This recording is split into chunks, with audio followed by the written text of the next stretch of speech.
Now for more, I'm joined by Eric Schmidt. He's founder of China Entrepreneurs and CEO of EventBank. Thank you for joining us.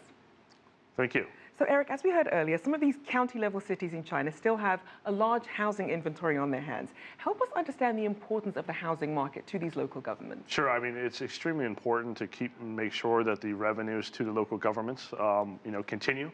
It's a huge revenue boost and major income driver for all the local governments in order to pay their money that's owed for debt, but also fund local services.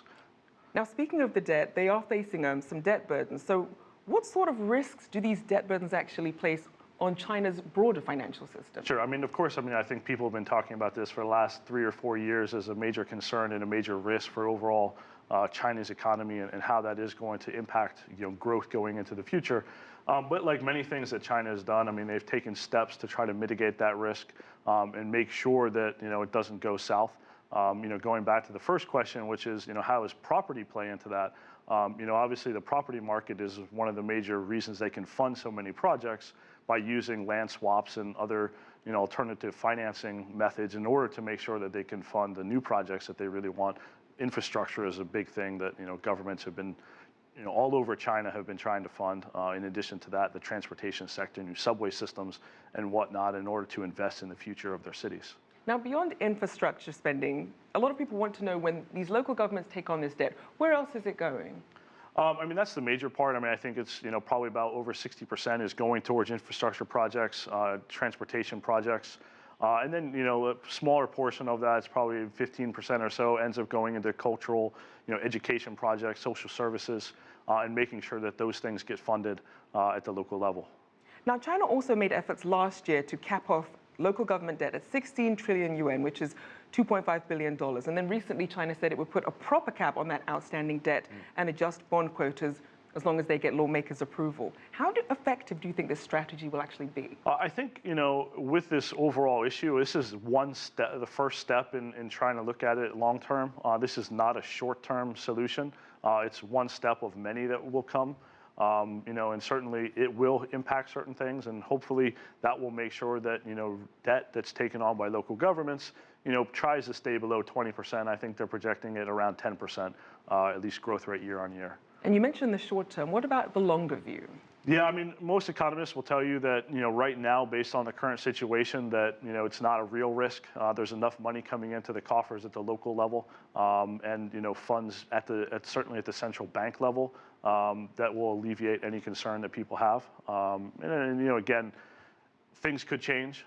There's probably 2 major risks to that happening. Again, one being if certainly the growth rate of local debt goes over 20% a year, that will first have an impact. And secondly, the pricing of the local property market. If that goes south all of a sudden, and property prices drop by 50%, that will have a serious impact on pretty much every local city around China. But again, I would say chances of that happening are probably pretty small, but certainly it is a risk that people are thinking about.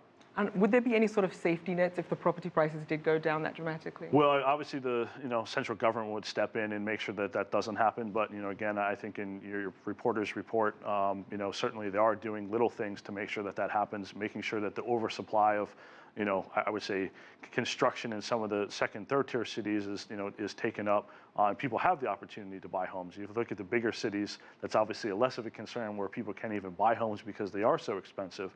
Beijing, Shanghai, Guangzhou being some of those. But overall, I mean, again, central bank and certainly the central government is always trying to think of what is the risk and how can we alleviate that. And lastly, as a way to try and minimize that risk, some of these provincial level regions have lowered their growth targets for 2016. Is that the most effective way, or is there a better way to perhaps boost the income for local governments? Well, I mean, growth targets are obviously targets, and numbers in China, sometimes they are correct, sometimes they aren't. Transparency has always been a question in the past about how accurate are the numbers.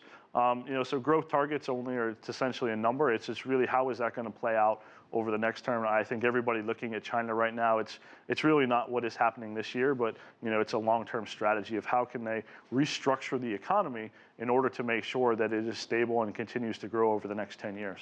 All right, we'll have to leave it there. Eric Schmidt, founder of China Entrepreneurs and CEO of EventBank. Thank you for joining us. Thank you.